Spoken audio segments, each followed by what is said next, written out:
तो आज हमारा टॉपिक है क्या? पूर्णांक। तो चलिए पूर्णांक को भी जान लेते हैं। जब हम लोगों ने उतना सब कुछ जान लिया, आखिर ये सब हम लोग क्यों जान रहे हैं? क्यों जान रहे हैं सब?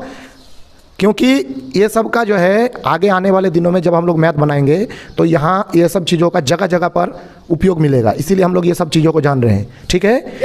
तो प्यारे बच्चों, आज का चैप्टर हमारा क्या है? पूर्णांक संख्या।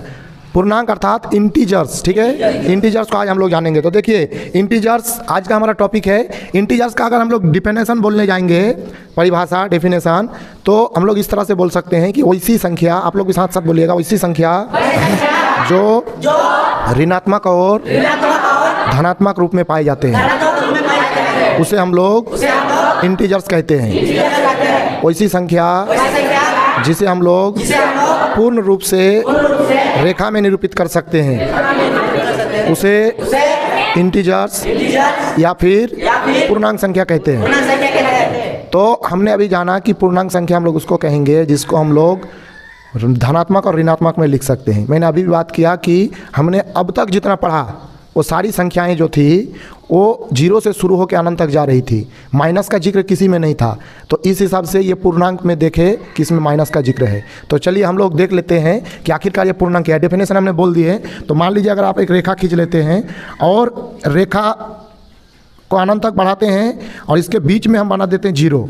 अब देखिए, जीरो के इस साइड अपने जो दाहिने हाथ है, वो दाहिने साइड जो है 1 2 की गिनती से आप इसको आगे बढ़ा सकते हैं, एक एक टुकड़े में तोड़ सकते हैं। जैसे ये 1 हुआ, ये 2, ये 3, ये 4, ये 5, 6, 7। तो इस तरह से इसको हम लोग आगे बढ़ा रहे हैं। तो ये संख्या पूर्ण भी मान सकते हैं, प्राकृतिक भी मान सकते हैं, भाज्य मान सकते हैं, अभाज्य माने इसमें से भाज्य मिला हुआ है, अभाज्य भी मिला है, सम भी इसी में है, इसी में विषम है।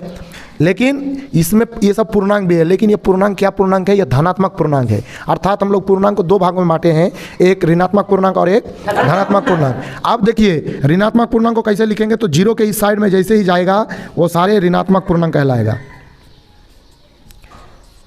तो इस हिसाब से हमने देखें कि पूर्णांक संख्या में क्या होता है कि बीच में जीरो और उस साइड भी आगे बढ़ता है प्लस के रूप में और इधर आगे बढ़ता है माइनस के रूप में। तो इसमें क्या है कि धनात्मक और ऋणात्मक दोनों प्रकार की संख्या पाई जाती है। हमने अभी चर्चा की है कि पूर्णांक संख्या वैसी संख्या जो धनात्मक और ऋणात्मक संख्या मिलकर बने होते हैं, उसे हम लोग पूर्णांक संख्या कहते हैं। तो प्यारे बच्चों, हम लोग जो है पूर्णांक को बेहतर से समझ लिए हैं, मतलब डेफिनेशन को समझ लिया। अब उससे जुड़ी कुछ कॉन्सेप्ट को जानते हैं, क्योंकि डेफिनेशन कुछ पूछे ना पूछे, उससे जुड़ी जो कॉन्सेप्ट आएगी उसकी ज़्यादा ज़रूरत है। ठीक है? तो इसीलिए हम लोग उसको ही जान लेते हैं, उस कॉन्सेप्ट को। तो देखिए, हमने जैसे जब सम की बात की है तो हमने बोला सबसे छोटी सम संख्या 2 और सबसे छोटी विषम संख्या 1।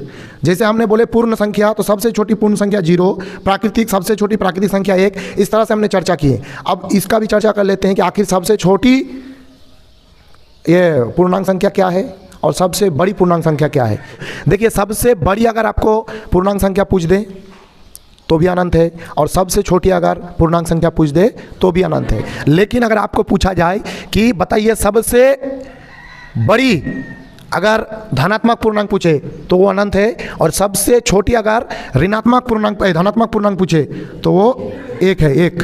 अब देख सकते हैं उधर। तो उस हिसाब से ध्यान में रखिए कि अगर सबसे बड़ी ऋणात्मक पूर्णांक पूछे तो -1 है, उधर देख सकते हैं। और सबसे छोटी अगर ऋणात्मक पूर्णांक पूछे तो वो अनंत है। क्योंकि देखिए, बोलिएगा तो सर ये छोटी होना चाहिए, इधर बड़ी होना चाहिए। नहीं, इधर ही छोटी है, इधर बड़ी है। क्योंकि ऋणात्मक में जो संख्या जितनी बड़ी होती है वो संख्या उतनी छोटी है। जैसे उदाहरण के तौर पर मान लीजिए आपके पास -5 है, मतलब कि आपसे कोई 5 रुपया पाता है, और एक आप ही का दोस्त है जिसके पास -4 रुपया है, मतलब उससे 4 रुपया पाता है। जब आप दोनों को 5-5, मतलब आप खुद भी 5 रुपया ले लिए और आपके दोस्त को भी 5 रुपया दे दिए, मतलब क्या हुआ कि ये 5 प्लस में, मतलब ये आपने लिए, ये भी प्लस में, मतलब आपके दोस्त को दिए। अब क्या हुआ, जब इसको आप हल करते हैं तो आपका 5 रुपया उधारी था, जब आप 5 रुपया दे दिए तो आपके पास बच गया 0।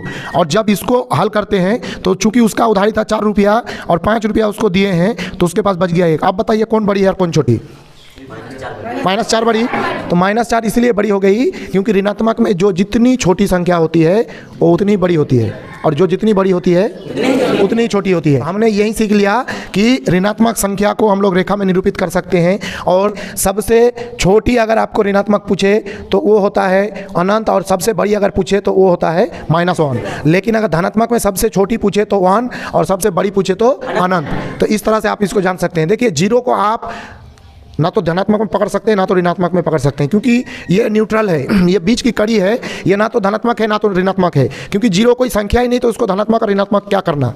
आपके पास या तो कोई 1 रुपया पा सकता है या आप किसी से 1 रुपया पा सकते हैं, ये हो सकता है, लेकिन आप किसी से 0 रुपया पाएंगे या फिर आपसे कोई 0 रुपया पाएगा, ये बात ही नहीं हुई है ना। हर एक, अगर आपका किसी के साथ लेन देन नहीं है, मतलब आपसे उसका 0 रुपया का कनेक्शन है, मतलब ना तो आप उससे कुछ पाते हैं ना ही आपसे कोई वो कुछ पाता है, तो उस हिसाब से 0 संख्या नहीं है। इस हिसाब से 0 को ना तो माइनस से दिखा सकते हैं ना ही प्लस से। तो प्यारे बच्चों, चलिए हम लोग ये पूरे चैप्टर को फिर से समरी कर लेते हैं। हमने पढ़ा पूर्णांक संख्या वैसी संख्या जो धनात्मक और ऋणात्मक में के रूप में होता है, अर्थात जिसको हम लोग धनात्मक और ऋणात्मक के रूप में लिख सकते हैं, इस अर्थात जिसको हम लोग रेखा में निरूपित कर सकते हैं। देखिए, पूर्णांक संख्या में धनात्मक संख्या भी होता है, ऋणात्मक संख्या होता है, इसीलिए जिस तरह से हमने भाज्य संख्या, अभाज्य संख्या, पूर्ण संख्या, प्राकृतिक संख्या के छोटे बड़े से लेकर हर एक कॉन्सेप्ट को समझे, तो इसका भी जब कॉन्सेप्ट समझने गए तो सबसे छोटी अगर पूर्णांक पूछे तो भी अनंत, और सबसे बड़ी पूर्णांक पूछे तो भी अनंत, क्योंकि इसका छोटा बड़ा कुछ नहीं होता है।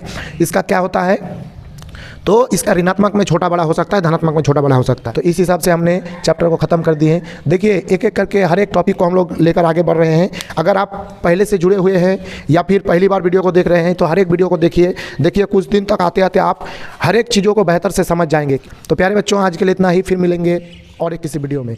तब तक के लिए जय हिंद, जय भारत।